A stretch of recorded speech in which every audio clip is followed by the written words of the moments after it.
The Carolina defense has been great so far, but this SMU offense is on a different level. Time to find out what the Heels are made of. This is David Noel, and you're listening to Locked On Tar Heels. You are Locked On Tar Heels, your daily podcast on the UNC Tar Heels. Part of the Locked On Podcast Network, your team every day. Hey there, what's up? It's Friday, January 2nd, 2026. Welcome into the Locked On Tar Heels podcast, the only daily North Carolina show out there. I am your host, Isaac Schade. You're joining me at the place to get your Tar Heels content every single day. It's all part of the Locked On Network, the #1 sports podcast network out there. Thanks for making us your first listen or watch on this Friday to kick off your first January weekend the right way. Special shout out to all the everydayers, all the members of the Locked On Tar Heels Discord, and of course, our insiders. This episode is brought to you by FanDuel. If you want to be right in the middle of the action this season, visit FanDuel.com to place your NFL live bets all season long. Coming up on our Friday show, we got to get ready for this matchup at SMU tomorrow, the first ACC road game of the season for the Tar Heels, and it will be the best offense North Carolina has faced this season. We will have our Four Corners preview. We'll have the weekend whip around and more. Let's dive right into it.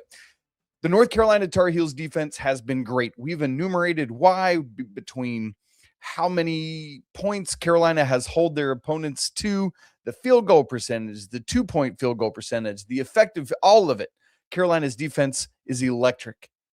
But this game in Dallas tomorrow on Saturday will be against the best offense, the toughest test Carolina's next level defense has faced so far. It is strength on strength, the SMU offense, the UNC defense, and it's going to be electric.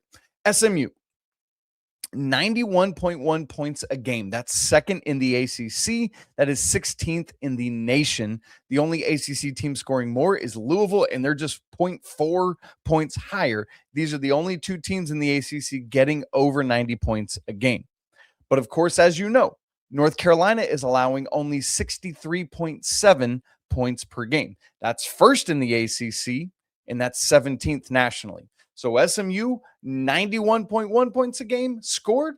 Carolina, 63.7 points per game allowed.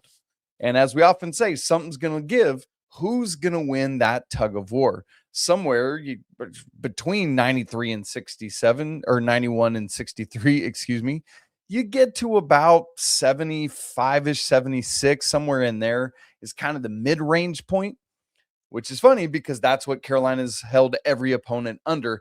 Can they do it again? Yes, I know Florida State came in to the Dean Dome the other day having scored 85, but now this is a road game against a team getting 91 points a game. Going to be very, very difficult. SMU shooting 49.9% from the field offensively. That is 28th best in the nation. But of course, Carolina holding teams to 36.1% from the field, which is third in the entire nation. So again, you split the difference. It's about 13 percentage points between them. So that's like 6.5. So we're looking at, can Carolina keep SMU to 42 or less, 42% or less from the field is what we're looking for there. That's going to be very tough to do. But that, again, this is the type of game where you find out how truly elite is this Carolina defense. Can they do it against anybody, or is it just they can do it against most buddies? Thankfully, here's the good news for Carolina. SMU does most of their work from 2 and from the free throw line. They're not taking a whole bunch of threes. And both of those areas are areas that Carolina is great at defensively. Obviously, you can't play defense at the free throw line, but I mean it in terms of Carolina just doesn't foul much. SMU, from a free throw standpoint, 76.7% they're shooting at the free throw line. That's 36th nationally. And they're taking 23.8 attempts per game, which is 75th nationally. But one of the things you know is that Carolina does a great job of defending without fouling. They are committing just 14.9 fouls a game, which is 26th in the nation. Can they continue to do that? Can they continue to defend without fouling, without reaching? Can they do the work early to get in position, to help each other, to move their feet? All of the stuff you got to do to defend without fouling. Can you stay in front of ball handlers? All of that kind of stuff.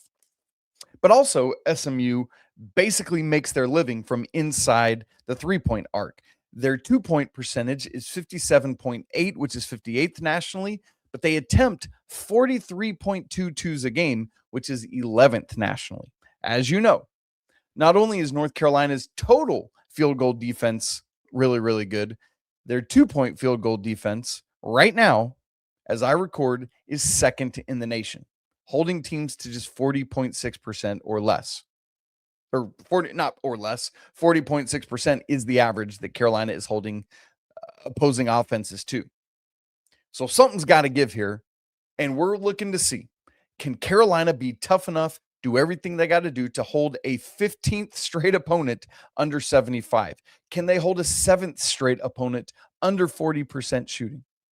We're going to find all that out tomorrow. It's going to be really important. Now, the specifics of what makes SMU's offense so good, we'll talk about that a little bit more in the Four Corners preview coming up in the next segment. But before we get there, a couple other things about this game that you need to know. North Carolina right now is 3-1 in quad one opportunities. You know that it's been a struggle in other years, specifically last year, a couple others as well. Should they win this game, it would be obviously their fourth quad one win. As we sit here right now, there are no teams that have more than 4 quad one wins. There's 5, 6, 7 teams that have 4 quad one wins, but nobody has more. Now, obviously, there's the potential that over the weekend, as more conference play starts, there will be other teams that will jump to 5 quad one wins. But as it sits right now, on Friday, nobody yet has more than 4 quad one wins, and that's where Carolina could get to tomorrow. I just want you to see what they are doing and how it compares on a national radar, on a national scope. Carolina is doing what they need to do. Another thing to know about this game, SMU has not yet played an ACC game. They didn't play one midweek like everyone else did. So this is going to be, the Mustangs' first ACC game of this season. And then, as you know, because Coach Rob and I talked about it on the Thursday show, Carolina is playing 3 of their next 4 games away from the Smith Center, and all of which are at arenas they haven't played yet in ACC play. Moody Arena against SMU, and then not next week, but the week after, because they've got this midweek off. They play next Saturday hosting Wake, and then the week after that, Wednesday and Saturday, travel out to California to Cal and Stanford, where they've never played at in ACC play. So going to be very interesting to figure that out. How does Carolina handle it? How do they do on the road? Obviously, as we know, this is just the second true road game of this regular season. Yes, they played at, I guess that wasn't even a true road game, the BYU game, because that was at the Delta Center where the Jazz play. So truly, this is just the second actual road game Carolina has played all season long. Now, thankfully, that Kentucky game helps in a very big way, because Rupp Arena, if you can play in Rupp, you can play just about anywhere. So what specifically makes this SMU offense so good? I want to break it down a little more, give you some of the details of it, and we'll answer that, plus the rest of the Four Corners preview coming up in just a second. Right after I tell you about Rougiette, let's talk about something most men don't bring up, but absolutely should. Stress from work, from money, from life, it doesn't just switch off at night. And when it shows up at the worst possible time, Rougiette Ready is designed to help you take control back. Rougiette Ready is a next-generation prescription treatment created to support both the brain and the body so you can feel present, confident, and ready when the moment matters. Rougiette Ready combines 3 clinically proven ingredients in one mint that dissolves under your tongue so it absorbs fast. It's easy to understand why over 150,000 men already have made the switch. You connect with the board-certified doctor online, and then everything ships discreetly to your door. Most men are ready in about 15 minutes, so you can stay present, confident, and in control for when the moment is right. If you've been thinking about taking that next step, now's the time. Head to rougiette.com/lockedoncollege. Again, that's RUGIET.com/lockedoncollege to get 15% off your order for a limited time. Rougiette Ready. Feel present, feel confident, feel ready. Thanks for making Locked On Tar Heels your first listener watch of the day. Thanks for making the Locked On Network the #1 sports podcast network. I also want to invite you to come join our brand new Everydayers Club, a way to go next level with the show. There are 2 tiers, all sorts of perks you get. You can check that link out in the show notes, lockedontarheels.supercast.com. It is time for the Four Corners preview of Carolina at SMU. We'll get to know the Mustangs themselves a little more in the third segment, but right now the Four Corners preview. We discussed the offense and how really, really strong it is for SMU. You might recall the same was true last year. They came to the Dean Dome, one of the best offenses in the nation, not as great on defense, and Carolina was able to win that one. Can they do it again? We'll find out. The issue here is that it's not just one, like, holy smokes, this dude is crazy. SMU has multiple of those players, and in fact, all 5 starters average double figures in scoring. But the 2 that rise above them all are Boopie Miller, who Carolina had to contend with last year, and Jaron Pierre. For Boopie Miller, he's coming in 19.9 points a game. He has scored at least 14 points in every game that SMU has played. He's got 620 plus games, including 3 games that were 25, 28, and 28. He's got 4 double-doubles, all of which are of the points and assists variety, and he's shooting 42.6% from 3 on 4.7 attempts a game. Boopie Miller fills it up in a whole bunch of ways. Oh, and by the way, he's averaging 7 assists a game. So Boopie Miller is going to be a problem, except for now Carolina has Seth Trimble back. Seth Trimble is going to be assigned to shut down Boopie Miller. Miller's a little bit shorter at 6 foot tall. Is he 6 foot flat? I'm trying to remember here. I'm looking in real time. Yes, he's 6 foot flat, 175. So Seth has both height size and thickness size on him and should not like shut him down, but slow him down severely. Should he do so, it cuts the head off the snake, both in terms of scoring and of playmaking. And if Seth can do that, that alone could be enough to put this in the win column for the Tar Heels. But the thing is, it's not just locking down, shutting down, slowing down Boopie Miller. There's also Jaron Pierre, who averages 18.7 points a game himself. So yes, SMU has 2 different players getting 18 or more points a game. Pierre himself has scored at least 11 in every single game. He has a season high of 35 points, and he scored 20 plus in 5 total games. So it's the combination of these 2 guys, and Jaron Pierre plays the 3. He's the small forward, so that's going to be Luka Bogavac's responsibility. We've seen, and Coach Rob talked about it on yesterday's show, Jonathan Powell starting to eat into that a little bit. JP, for my money's worth, the better defender of the 2. And so you could see that be a factor in this game where Jaron Pierre is somebody that Carolina has to pay a lot of attention to. And or keep in mind, yes, we've seen now with the return of Seth, Jaron Stevenson slide to playing mostly 4 and 5. But if you need to call on him in this instance to shut down Pierre, you can certainly do that.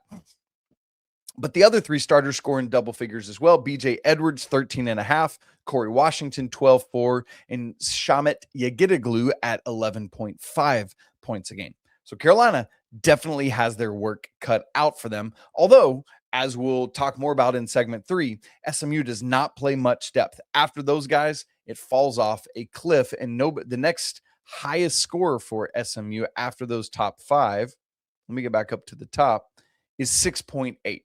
So there's a big cliff after those starting 5 in terms of who contributes those points. And frankly, the same is kind of true for Carolina. After their top 4, the next highest score is 6.4 points a game. But it is what it is. Carolina does use more of their depth than does SMU. So 4 corners point number 1, getting to know these 2 guys in particular you got to shut down, and even more specifically, Boopie Miller. Take the head off the snake, and you might be in business. Number 2 in the 4 corners preview, while SMU's offense is very strong, similar to last year, their defense is not very strong. Let me look back. I actually meant to look back at what the score was of last year's game in the Dean Smith Center. SMU, Carolina won 82-67 at home. Very similar, Tuesday, January 7th. This one will be Saturday, January 3rd. SMU last year was 48th in offensive efficiency, 67th in defensive efficiency. This year, their offense is better than that. Their defense is worse than that. And that's what we're looking at. SMU's defense, as I said, the offense, one of two ACC schools scoring 90 or more points a game. The defense is the second worst in the ACC, allowing 76.5 points per game. Funny enough, having just played FSU is the only team in the ACC that allows more points per game than does SMU. Their defense is 75th at KenPom, easily the worst unit of the 4 units in this game: Carolina offense and defense, SMU offense and defense. And so, while there might be a little bit of a push between SMU's offense and Carolina's defense, the North Carolina offense needs to get going and to operate well and quickly and efficiently against this SMU not as good defense. We've seen it too many times where Carolina has these offensive lulls, where they struggle in half court. We saw it against Florida State, where they're just doop-a-doop-a-doop, some just bouncing and dribbling around the perimeter. None of that. Find each other, create sets, and go.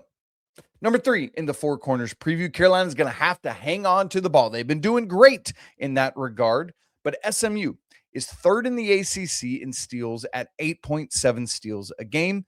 In total, they force 14.8 turnovers a game, which is 57th in the nation.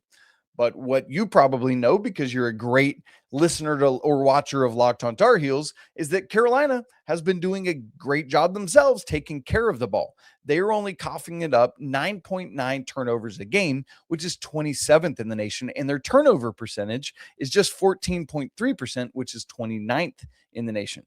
And Carolina has been doing much more capably of recent times as well. They're headed and trending in the right direction. And remember, they just did this against a Florida State team that forces a whole lot of turnovers, and Carolina only had 8. And so over the course of the last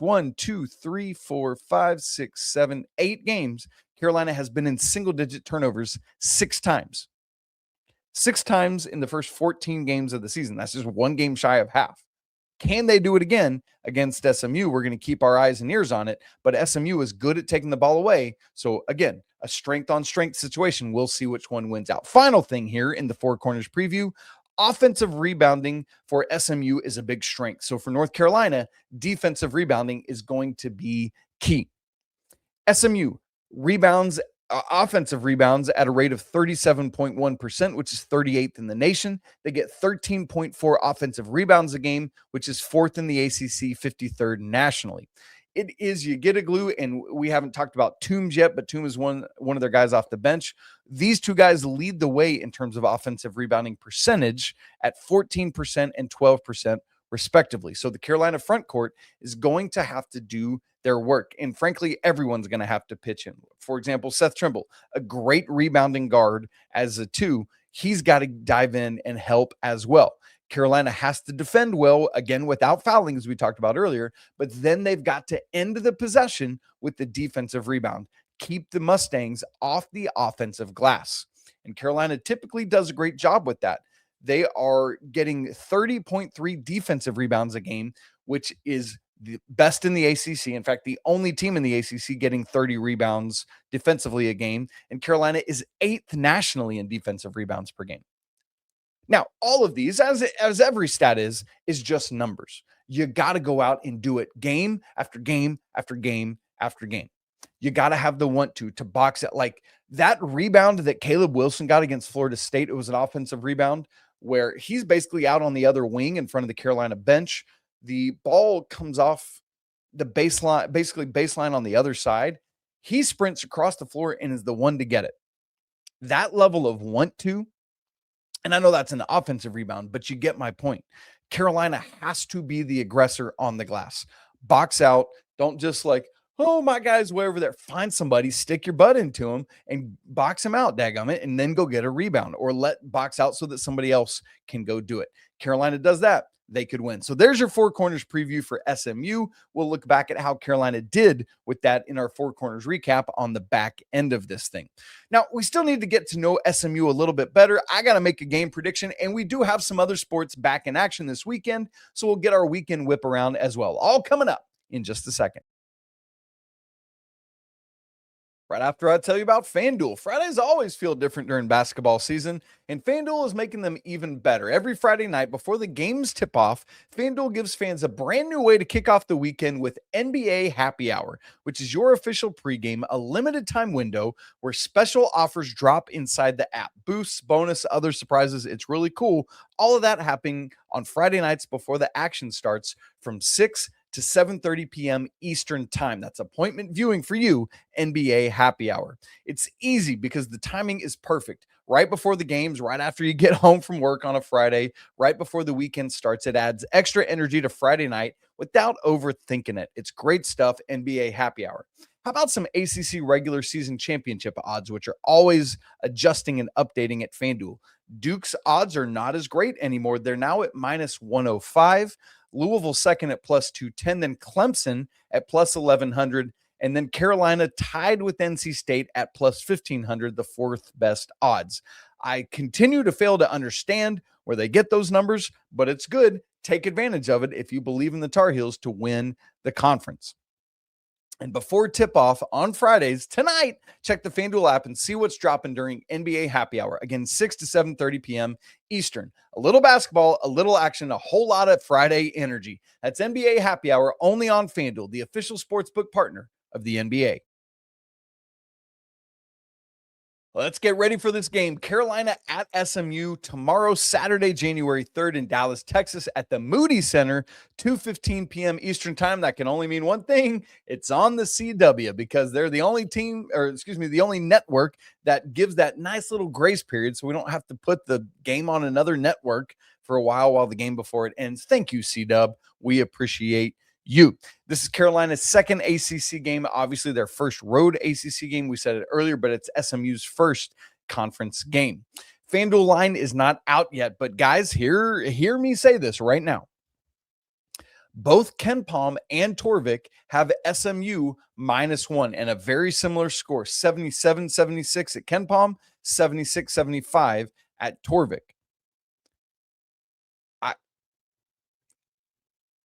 Yes, like I said earlier, SMU's offense is really good. I get it, it's on the road, but I struggle to see how SMU is favored in this basketball game. That feels completely like a wrong team favored situation to me. I'm curious to see when the actual FanDuel line comes out, if that still holds true. But the computer models, I just can't for the life of me understand SMU being favored. Hey, again, just like I said with the ACC regular season odds at FanDuel, take advantage of it. You believe in the Tar Heels like I do to win this game outright? We'll see. We'll see what the line is again, but my goodness, that's kind of crazy in my mind. Series record, Carolina leads all-time 3-1. These two teams played 3 times back in the 80s. It was actually the very first time they ever played that SMU won. Carolina has won the 3 most recent ones 3 times in the 80s, and then last year when SMU moved into the ACC. Their head coach is Andy Enfield, who is in his second year. In fact, him moving to SMU was the first coaching move that started the chain that wound up with John Calipari going from Kentucky to Arkansas. SMU was picked 6th in the ACC preseason poll. Currently, they are 29th in the net, which is 4th in the ACC in the net. And that's good news because that means that this is a quad 1 game. You get on the road, you get from 1 ranked all the way to 75. So as long as SMU just doesn't tank, this is clearly going to stay quad 1 all season long. But to get a 4th quad 1 win in early January would be great. SMU are both 40th at KenPom and Torvik right now. Offense is 26 at KenPom, 34 at Torvik. Defense is 75 at KenPom, 77 at Torvik. Again, Carolina has to take advantage of this vulnerable defense and do work. SMU so far is 11-2 on the season, but I got to be frank with you. Even though my name's Isaac, I'm sorry. I am a corny dad. I got a little box full of dad jokes for Christmas, and I'm just leaning into it, you all. I'm 41 years old. What do you expect from me here? The best wins for SMU. Butler. Butler is literally their best win, and they're 48th at KenPom. It's their only top 50 win at KenPom. They beat Mississippi State, who's not good this year. They beat Texas A&M, who's not really very good. They're on their way up, new coach, whole new roster. And then their other 8 games are all bye games. So not really any good wins. And their losses are at Vandy by 19 and to LSU on a neutral site by 12. And so as I look at it, again, this is another so why is SMU favored? They've not really done much. They've lost to the better teams they've played and beat not great teams. So I don't know. We'll see. But so far, yeah. The usual starters for SMU, we've already talked about a couple of them, but Boopie Miller is the starting point guard, 6 foot, 175 pounds. He's a senior, leads the ACC in minutes per game, 34.5. So let's get him in foul trouble. Thank you very much. And free throw percentage. You ready for this? Homie shooting 92.2% on the season. As I said earlier, leads SMU in assists with 7.1 and then 2.6 turns a game. At shooting guard, at the 2 is BJ Edwards. He's a 6'3 senior, leads the ACC in steals. So when we talked about those turnovers and steals earlier, this is the dude to watch out for. He also high assist rate, 5.5 a game. And so as you would expect, between those two guys getting essentially 12 and a half assists between them, you got to watch out. SMU shares the ball well. At small forward, at the 3, we talked about him earlier, but that's Jaron Pierre, 6'5", 210-pound senior. At the 4, at power forward, is Corey Washington, 6'6", 190-pound senior. So you hear me saying that Carolina should be able to take care of their size advantage yet again, but not at the 5, where Yagidoglu is 7'2", 270. Good grief. He is SMU's leading rebounder. That should be a fun battle between Yagidoglu and the biggest Stony and our guy, Henri Veesaar. The depth for SMU, as I said, they don't utilize it that much. They're 358th in bench usage in D1. There's 365 teams, so they're bottom 10 in that regard, using their depth just 21%.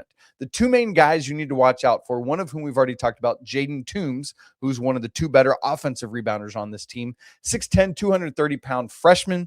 And then the other depth that they use a lot, Jermaine O'Neal Jr. Yes, that Jermaine O'Neal Jr. So his dad is Jermaine O'Neal Sr., who you know from the NBA. He's another freshman, 6'5", 185 pounds. A couple other guys that mix in occasionally, BJ Davis-Ray, another freshman, he's 6'6". Sam Walters, you might remember him from Alabama. He's a junior now, 6'9". And then Mitchell Holmes, who is a 6'10 freshman. So 4 of the 5 guys that get time off the bench are all freshmen, including the 2 main players and then Sam Walters as well. So we'll see how obviously Carolina's relying on multiple freshmen as well. My prediction for this game, I know KenPom and Torvik had SMU -1. I'm going to go Carolina 80-74. So yes, the holding teams under 75 stays intact, and Carolina gets to 80 to win this game. By the way, shout out to some friends of mine from here in Webb City, Missouri, where I live, Scott and Grayson Smith, who are big Carolina fans, heading to this game in Dallas. And so I know they're going to have a blast. So Tar Heels, you need to go win this for my guys, the Smiths. And Smiths, you need to be loud at this game because the Tar Heels need to hear you. Weekend whip around, 3 teams in action. Women's basketball won on Thursday, 71-55 over Cal, hosting Cal at home. So that means Stanford's upcoming as well. That'll be on Sunday at 1 p.m. on ESPN. India Navarre led the way with 16 points, 6 assists. Nyla Harris had a dub with 13 points, 10 boards. Sierra Toomey, 13 and 9. And then Lainey Grant and Renaya Kelly had 9 each. Balanced scoring yet again for the ladies. Wrestling is in the Soldier Salute this weekend. That'll be on Saturday and Sunday. And the other team in action is swimming and diving, who are at the FIU Diving Invite. That's Friday and Saturday down in Florida, of course. All right, you guys, tomorrow we will be live tomorrow afternoon after this game, after the SMU game. Win or lose, we will have a party or a therapy session. Hopefully it's a party and Tar Heels move to 2-0 in ACC play and keep things rolling. And then they get a week off before hosting Wake next Saturday, January 10th. Thanks for being with me here on a Friday. If you haven't subscribed to the show on video and audio, do it now so you don't miss a second of Locked On Tar Heels. If you haven't checked out the brand new Everydayers Club, again, that link is in the show notes. We'd love to see you. Reach out if you have questions about it. And if you want to join a great community of Tar Heels who are chatting in real time every day and during basketball games, check out the Locked On Tar Heels Discord. That link is in the show notes as well. You guys, it's always a great day to be a Tar Heel. We'll talk tomorrow after the game. Don't miss out. Come join us live. It's a great energy. But until then, peace.